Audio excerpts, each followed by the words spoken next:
Myhill is also well known for his groundbreaking work on constructive mathematics, Martin-Löf type theory, explicit mathematics, and recently he worked also on quasi-orders and dilators, and he is also a frequent co-author of mine. So I'm very happy that he is in today, and he will speak about Hilbert's program and semi-intuitionism. Yeah, please go ahead. Okay, thank you very much, Andreas. Yeah, okay. Good afternoon, everybody. It's afternoon I'm in Germany right now. Okay, so I would like to talk about Hilbert's program and semi-intuitionism. Quite often the impression is that basically Hilbert's program is not possible to salvage it in any way. It cannot survive. But I think this impression is usually, well, this impression is not quite correct. Okay, maybe I should share this, not share this, I mean, should do full. Let me just see, yep, let me do this. Uh-oh, okay, right. Another way of describing Hilbert's goal is, and as his ideas is to phrase it as the method of ideal elements. So, so Hilbert saw that in mathematics, progress is very often related to introducing new mathematical objects that he called ideal elements. On the other hand, so this is very important for the progress of mathematics. On the other hand, very often there is no real justification for accepting these new objects or these new modes of reasoning. And very often it just takes a while. So because it's these ideal elements or these new modes of reasoning turn out to be very successful, and they unify maybe a certain part of mathematics.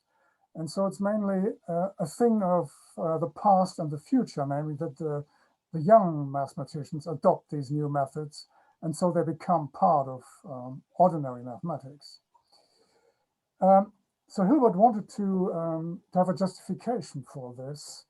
And his idea was that one should always be able to show that these new ideal elements can be eliminated post factum. So once they have been used and you have proved a concrete or a real statement in Hilbert's terminology, one should be able to remove these ideal elements. And so this is Hilbert's conservation program.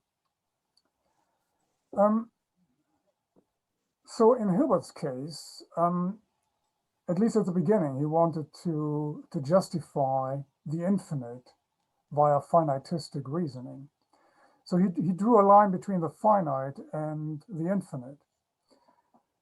However, such a line can be drawn in many different ways. So you could also draw a line between the countable and the uncountable.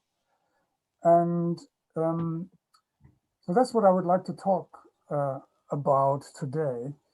If you draw the line between the uncountable and the countable, where the countable just plays the role of some ideal elements of some fiction, which after the fact, post factum, can be eliminated.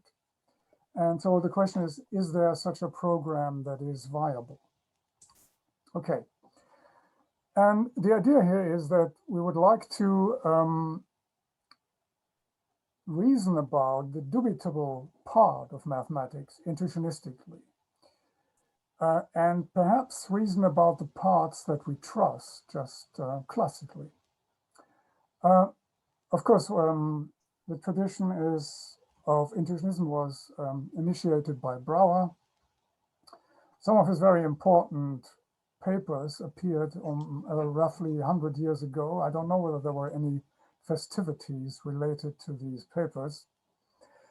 And then the new constructivism starts with Arab Bishop and his groundbreaking book, Foundations of Constructive Analysis from 1967, where it was shown that actually large chunks of mathematics, including functional analysis, can be developed on a constructive basis. Of course, still, if you want to do this, if you want to work completely constructively, that's fine. But for many people, this is a big challenge. And so the question is whether we can make our life easier if we adopt a middle position, as it were. Okay. Just to go a bit into the history of frameworks for constructive mathematics, just to repeat this briefly. So there was quite a surge of suggestions in the 1970s. Pfefferman's explicit mathematics, Myhill's constructive set theory, Per Martin-Löf's type theory, Harvey Friedman's set theoretic foundations for constructive analysis, and also Peter Axel's constructive Zermelo-Fraenkel set theory. If one looks for a philosophical justification of these frameworks, it turns out that, okay, Pfefferman gave a philosophical justification. Per Martin-Löf devoted a lot of effort to the philosophical underpinnings of his type theory. However, these constructive set theories, one could say, do not have a direct justification. And the justification is usually indirect. In the case of Myhill, in his paper, he gave some local justification. So he looked at certain principles that he wanted to adopt, famously the exponentiation axiom, which asserts that given two sets A and B, also the collection of all functions from A to B forms a set. And he said, well, this, on the face of it, it looks like power set, but then he gave some arguments why this is different from power set.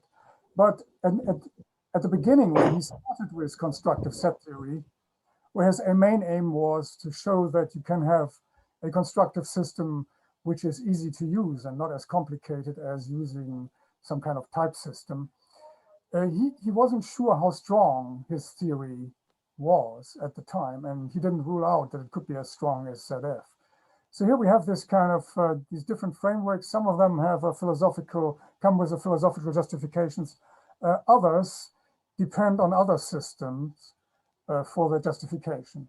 So in the case of Peter Axel, so he looked at Myhill's system and wanted to interpret it in Martin-Löf type theory.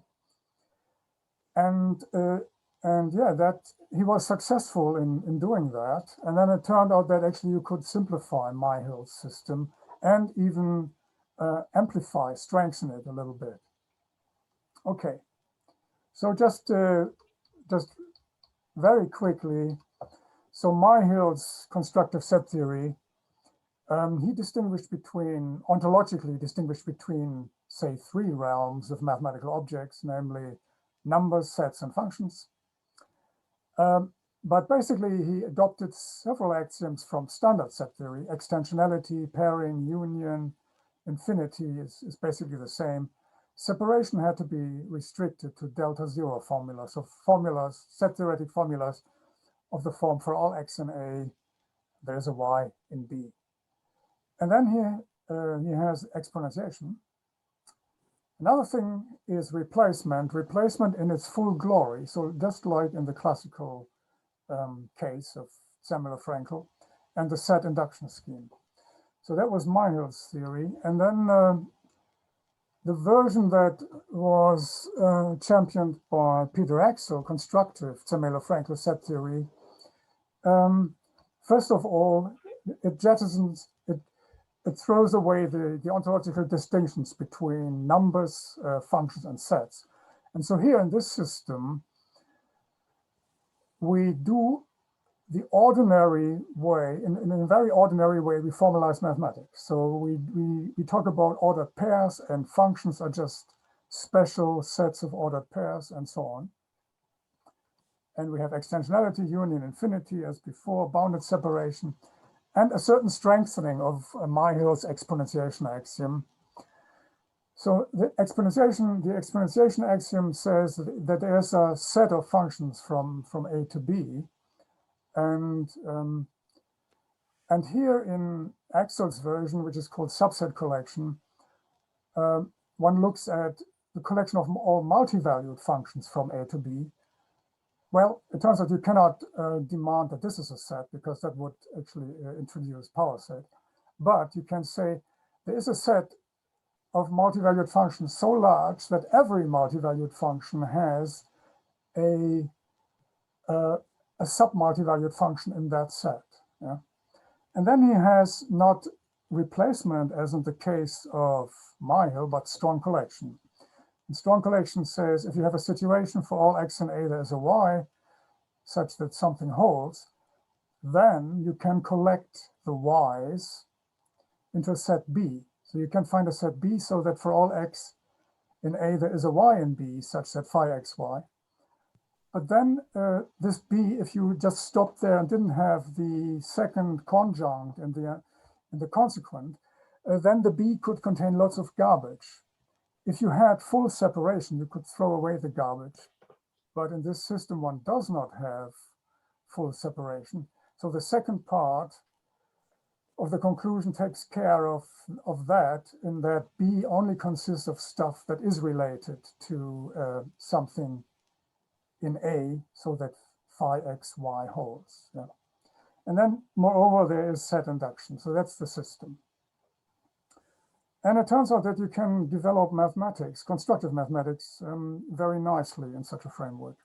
You can also adopt some axioms of choice, like countable choice or dependent choice and so on even the presentation axiom.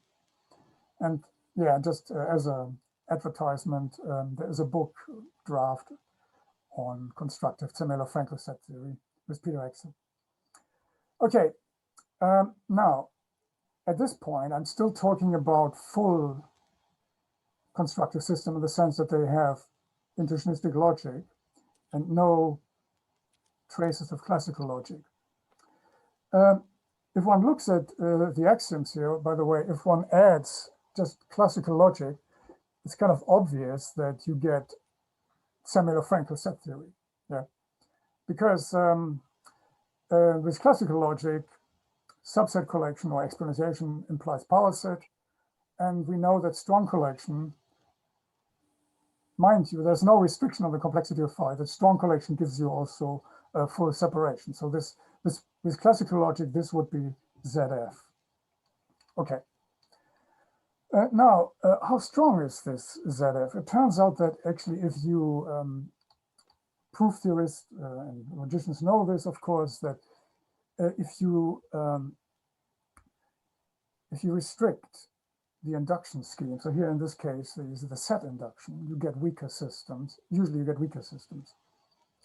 And this is also the case with CZF. It turns out if you omit set induction, but express infinity in a strong way, namely that you say there exists a Dedekind, an initial, there's a misprint, initial Dedekind piano structure. Well, in that theory, you can do a lot of mathematics, constructive mathematics. And it turns out it's conservative over Heiting arithmetic. So it's, you see, it can be quite weak. Now, this is full constructive mathematics, and there you have to be very, very careful. And my impression is that not many people want to do that. So they really like their classical mathematics. Bishop wrote about classical mathematics, and so the principle of excluded middle he called the principle of omniscience. And he considered some weakenings of omniscience, which he actually did not want to have. Yeah. And so the limited principle of omniscience is, I find quite interesting. This principle, which I'm quoting, which we shall call the principle of omniscience, lies at the root of most of the unconstructivities of classical mathematics. This is already true of the principle of omniscience in its simplest form. If nk is a sequence of integers, then either we find some k so that nk is 0, or all nk are different from 0. And we shall call this the limited principle of omniscience. And then he says, well, it plays a big role in classical mathematics. Theorem after theorem of classical mathematics depends in an essential way on the limited principle of omniscience, and is therefore not constructively valid. Some instances of this are the theorem that a continuous real-valued function on a closed bounded interval attains its maximum, the fixed-point theorem for a continuous map of a closed cell into itself, the ergodic theorem, and the Hambana theorem. Okay. So what would happen? The question is, if we can do nice things with the limited principle of omniscience, what would happen if we adopt it, if we add it to CZF, for instance? Apparently, it would make our lives easier. But the question is, well, would it actually basically destroy our constructive set theory? Would we get maybe full ZF if we added it? Or would we get something like pi 1-2 comprehension or second order arithmetic or whatnot? Yeah. Okay, so just to recall this, so this Bishop singled out the limited principle of omniscience. So here's a formalization of it. There is actually an even weaker version of it. It's called the lesser limited principle of omniscience, which states that if you have a function from the integers to 2, and it turns out whenever the function assumes the value 1 on numbers n and m, then they are already equal. Then this is the premise. Then you can infer that either for all n f of 2n is 0, or for all n f of 2n plus 1 is 0. So either f is 0 on all the even number or on all the odd numbers. Just for curiosity, so this principle LLPO is actually can be adopted in constructive mathematics. It destroys some parts of it, but not everything. So just it turns out that Brauerian Intuitionism refutes both LPO and LLPO using the continuity principle. On the other hand, whereas Russian constructivism also refutes LPO, it's compatible with LLPO. And it's, for instance, compatible with Church's thesis that all functions from n to n are computable, and with Markov's principle. And okay. And just to point out one result, so you can even find models of full-fledged Intuitionistic Zermelo-Fraenkel set theory, where you have the Church's thesis, you have Markov's principle, and you have LLPO. And then you can also have other things like independence of premise, uniformity principle. You have that in that model that the Dedekind reals and the Cauchy reals are isomorphic, and the model refutes a weak version of the countable axiom of choice, which is classically provable. And so this model you get by doing a subtle realizability, which is called Lifshitz realizability. So this was a joint work with Raiming Chen. Okay, now semi-intuitionism. So what happens if we adopt classical logic to some extent? This idea, of course, is not new. In the early 70s, several people looked at this. Bosquet and Thorpe and Wolf. And then it basically lay there dormant for many, many years. I think Wolf was a PhD student of Harvey's at the time. And then it was taken up again, this kind of semi-intuitionism was taken up again more strongly by Pfefferman in this millennium. And he suggested a theory which is semi-constructive set theory. Okay. And Pfefferman, why did he do this? Well, he wanted to have a logical framework which allowed one formally to distinguish between what's definite and what's not. And his slogan was, What's definite is a domain of classical logic. What's not is that of intuitionistic logic. And I do not want to dwell on the system, Pfefferman's system, very much. In his case, the elementary relation and the equality relation between sets are considered to be definite. And in particular, he adopts, so in his system, SCS, he adopts classical logic for bounded, for delta zero formulas. And intuitionistic logic is used for unbounded quantification. So if you have a bounded part of the universe, all quantifiers are bounded, then you can just adopt classical logic. But if you want to talk about the universe, reason about the universe at large, you're supposed to adopt intuitionistic logic. Now, it turns out that I already said this, that if you add classical logic, full classical logic to CZF, you get ZF back. So basically you destroy the theory. The strength of CZF is actually the same as that of cryptoplastic set theory. If you add a little bit of classical logic, namely just what Pfefferman added, so for instance, this form here, basically classical logic for delta zero formulas, you also destroy CZF. So it gets stronger than, the resulting theory is stronger than Zermelo set theory.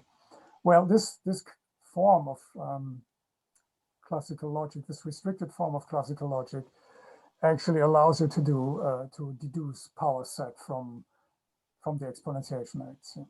Yeah. So basically, adding even this amount of classical logic will destroy the system.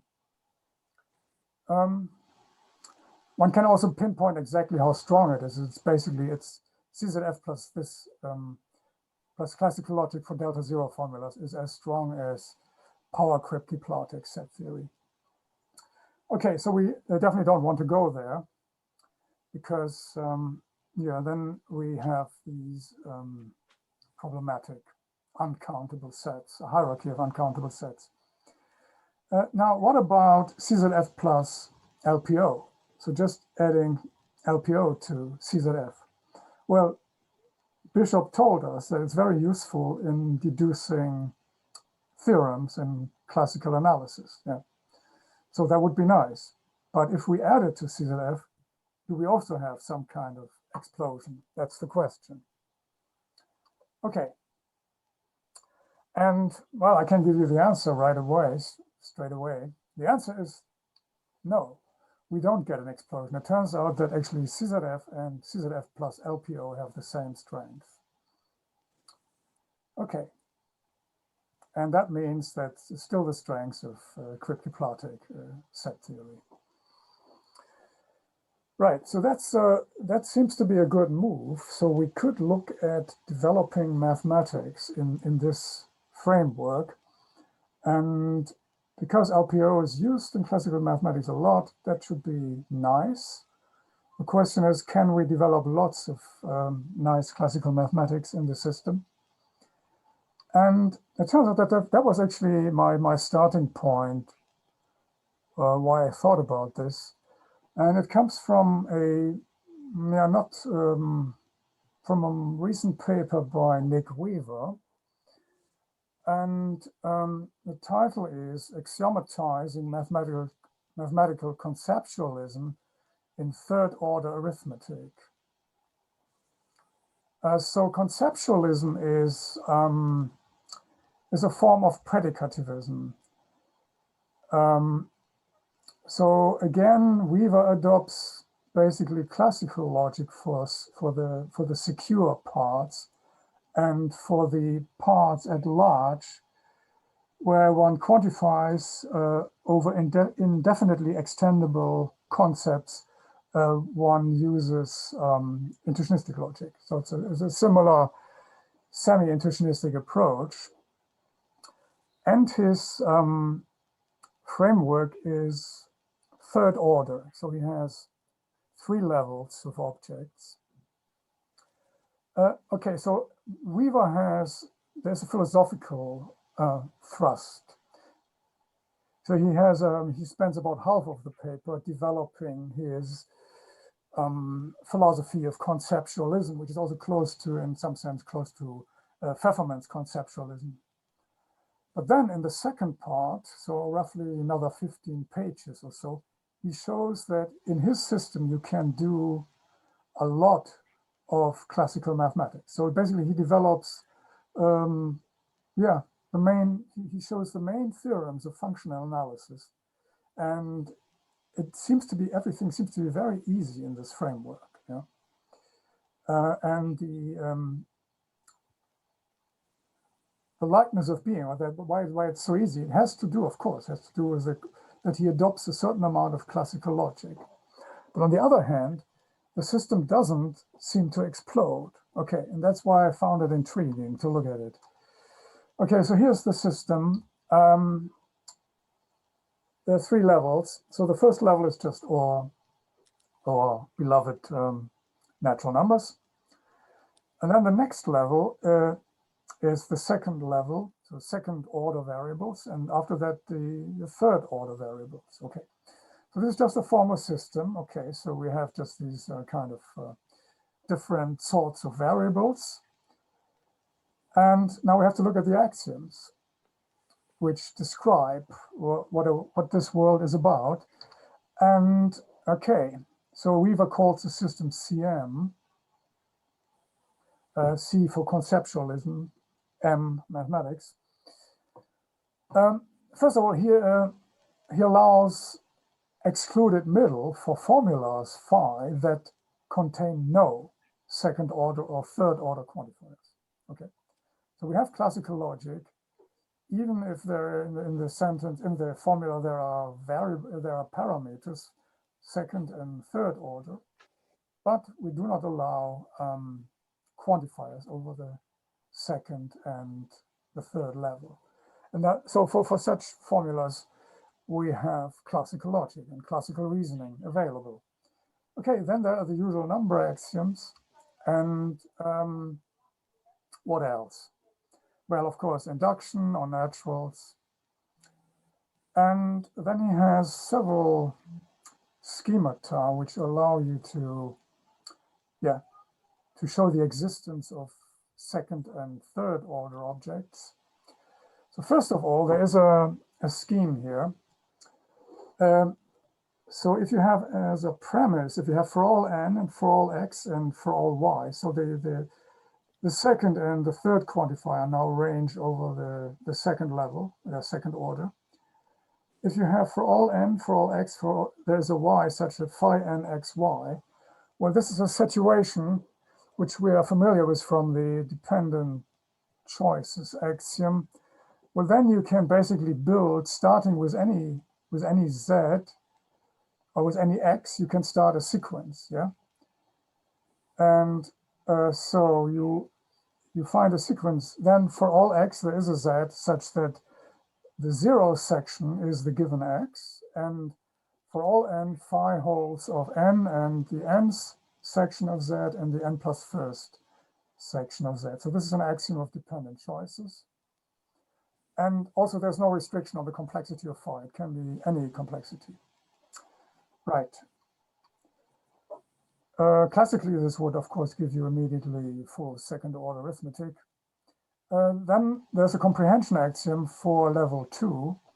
So if you have a formula phi n, and it turns out that for all n, phi n or not phi n, well then there exists a second order object x, so that for all n is an x if and only if phi n.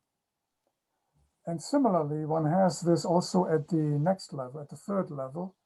So if we have a situation where we have for all second order objects x, we have psi x or not psi x, then there exists a third order object y, so that for all x, x's and y, if and only if psi x. Yeah. So that's the system. These are all the axioms. Okay. And in the system, as I said before, it seems to be rather easy and nice to develop classical mathematics, including functional analysis for separable spaces. Okay, right. And now it turns out that actually it's CM, this system can be viewed as a subsystem of CZF plus LPO. Yeah.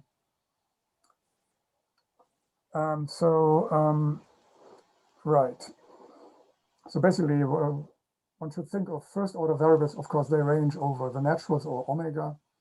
And then second order variables are conceived as ranging over infinite sequence of zeros and ones. And third order variables as viewed as functionals, which take any second order object as input and return either 0 or 1. So that's the way how one can interpret CM and CZF plus LPO. Of course, it needs work because, you know, we have these, for instance, we have here excluded middle for formulas phi that contain no second or third order quantifiers, but they can contain any combination of numerical quantifiers. So from LPO, we need LPO to deduce that. Okay. Right, so there's some work here to do, but seems to be fine. Okay, okay, I'm doing quite well as far as the time is concerned. So, so it turns out that CZF and CZF plus LPO have the same strength, and CZF is not stronger than cryptoplastic set theory. We could also, one could also maybe reduce the amount of induction one allows in CZF, and then one would get a strictly predicative theory in the sense of Pfefferman. But anyway, so we see that we have a theory which is justified. CZF plus LPO is reducible to a theory which has a predicative, in general, a predicative justification. Although formally CZF allows us to do mathematics with uncountable sets. Okay, so I would like to tell you a little bit about the way how to prove this CZF. The idea is to come up with a realizability interpretation. And so the question is what the realizers should be. And the idea is to use ideas from recursion and type 2 functionals. Okay, a type 2 functional, so that's a functional that takes as input objects from bare space and returns a natural.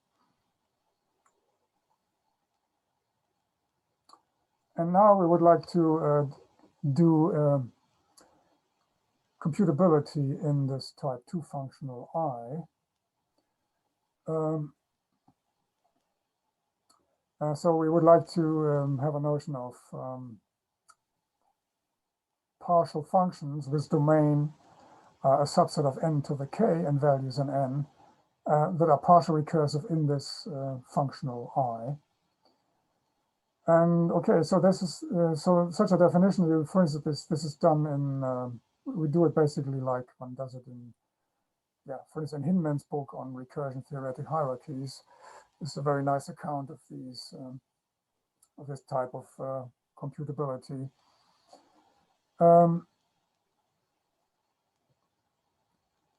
So one has the usual clauses for computable functions, the partial computable functions. And then if f is a partial computable functions from n to the k plus 1 to n, so partial recursive in I, then one can obtain a new partial recursive function partially recursive in I as follows.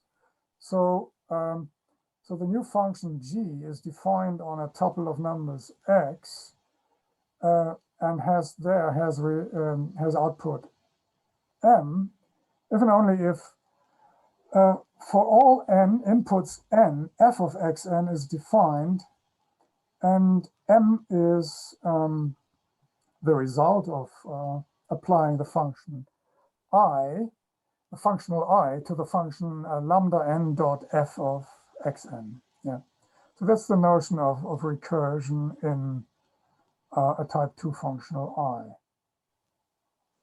Okay, and so we arrive, doing this, we arrive at the concept of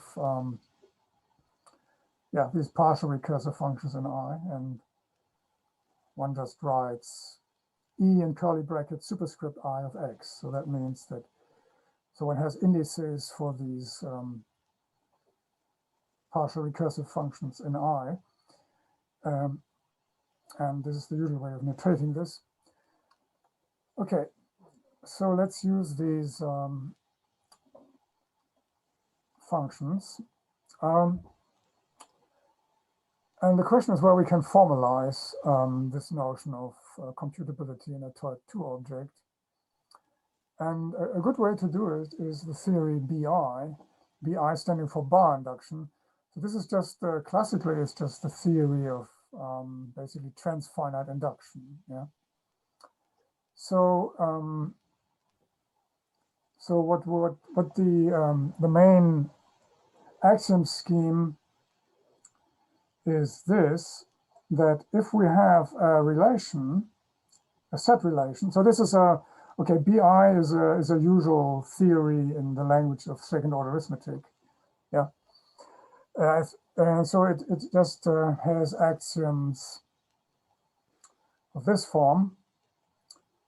The collection of all formulas of the form, if a relation, which is a set here, is well-founded, then we have transfinite induction along this relation for all formulas of second order arithmetic.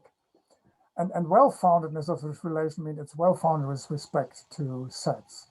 So one has this kind of extrapolation. Well-foundedness on sets yields well-foundedness, transfinite induction for all formulas. So that's the theory BI.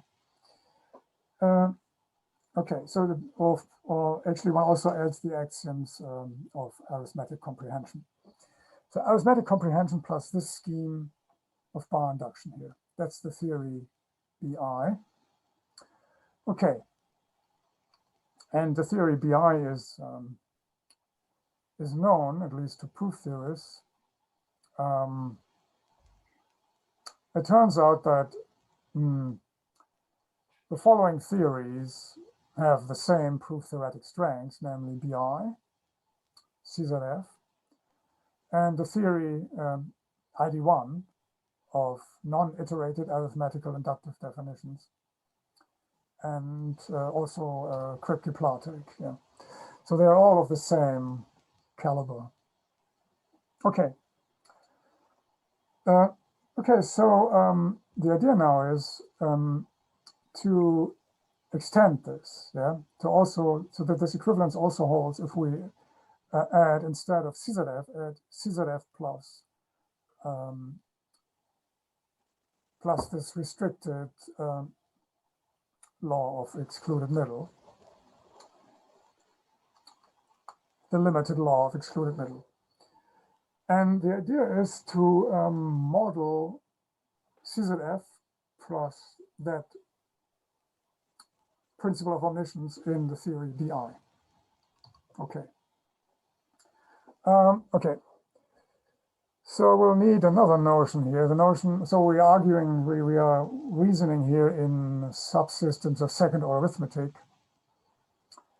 A theory in that language, okay, T, has a countable coded omega model, means that there is a set of natural numbers which can be viewed as encoding a structure or a model of the language of second order arithmetic, yeah, in the following way, namely we take the standard, of course, the integers are the standard integers, and the second order part, the sets, is modeled by the sections of the set W, yeah, in the usual way. So S consists of all the sections of the set W, and then the usual arithmetic stuff, plus, times, 0, 1, and less. Okay. And so this notion of a countable coded omega model that can be formalized in RCA 0. Okay. And then one nice thing about the theory BI is that it proves omega model reflection. So it proves this scheme here, namely, if you have any formula of second arithmetic with these three second order variables, so fx, then there exists a countable coded omega model of ACA 0, M, such that the sets from this tuple x, that they belong to M, and moreover, M is a model of f of x. Yeah. So it's, in other words, any second order formula is reflected in an omega model in this way. Okay. And then moreover, in the theory BI, you can introduce inductive definitions for any positive arithmetic formula. So where the variable, second order variable x occurs positively, we write a of little x, capital X, plus. Yeah. So this can then be viewed as an operator form for inductively defining a new set. And okay. So the first I sub a u says that this u here is belongs to the intersection of any of all the sets that are closed under the operator a, right? Okay. Okay, so that this is also something we can formalize in second order arithmetic. And then in BI, we can prove, so this I sub a is the inductively defined set given by the operator a, yeah. Okay, and in BI, we can prove that for any x positive arithmetic formula a,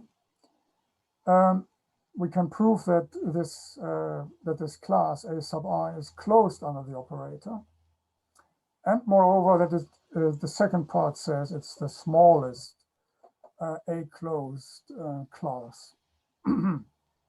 Okay. So in other words, this is, by the way, this is a translation, how you translate the theory ID1 into BI. Yeah. Good. And then, okay, and then we use this, we use an inductive definition to define recursion in a particular type 2 object here. And so these are basically the usual way how you define this in, for instance, in Hinman's book. So you basically define these kind of tuples that give you the class of computations. Okay. And so the first clauses are just the initial clauses as per usual. And I think I do not want to go through the details here, but I just want to point out the crucial clauses that come from a second order type 2 object. So these are 3.1 and 3.2. So here, if we, so the first index here, B, is basically like, okay, that's the program. That's the program, and the other are the second P and M are the inputs, and K sub P is here, is the output. So, so what we do here, so we fix the M and then let the P range over the natural numbers. And if when we range P, we always get an output KP, which is bigger than 0, well, we say, then the computation of this program here, of this program 3, K, B, applied to M has output 0. Okay, so that's one case. So if the output of B applied to P and M is always bigger than 0, okay, then the output of this program 3KB applied to M is 0. And the other case is that for some P, the output of the function B here is 0. And then we look for the least one, okay, call it P. And then the result of applying the function with index 3KB to M is P plus 1. Okay, you see, in some sense, so this computation here models what LPO does, right? So if we have a sequence of zeros and ones, then LPO allows us to decide whether whether there's an output which is 0 or whether all outputs are different from 0. Okay, so this basically, this is the functional construction that allows us to model LPO. Okay. All right, so that's fine. So we can model these higher type computations in the theory BI, but we need something more. So this kind of notion of computability gives rise to a class. It's not a set in the theory BI, but for our realizability interpretation, we need it to be a set.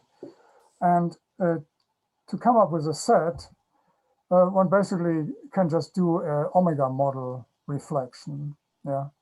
And so BI allows us to do omega model reflection. And so in other words, there exists a countable coded omega model M of ACA such that the following two things hold, yeah? So that the computation here takes place in this omega model and does the right thing. Okay. And then we fix this omega model for the remainder. And okay. And okay, so then we have reduced this to a set, namely what takes place in a particular omega model. And the notion of computability now hinges on this omega model. And more computations might converge in M than outside of M. But anyway, so this is good enough. And then the next step is to do a realizability model in BI of CZF plus RDC. RDC stands for the relativized dependent choice axiom plus LPO. And certain parts are similar to Axel's interpretation of CZF and Martin-Löf type theory. I will not go into the details here. So one basically initiates a simultaneous positive inductive definition of a type, a universe U together with two binary relations of elementhood and non-elementhood on it, and also of a type V of codes of well-founded trees over U. Okay, and then one uses that, and okay, so here's a formal definition of realizability. So crucially, we use this notion of computability here from this omega model. And it turns out that with that construction, one can get a realizability model of CZF plus LPO plus RDC within BI. Yeah. And so we get this theorem. So if CZF plus LPO plus RDC proves a statement of set theory with the free variables exhibited, then one can explicitly construct an index of a partial e-recursive function f from that proof such that BI proves that this thing realizes the formula. Okay. And that's the end, actually. I see I'm a bit early. Okay, thank you.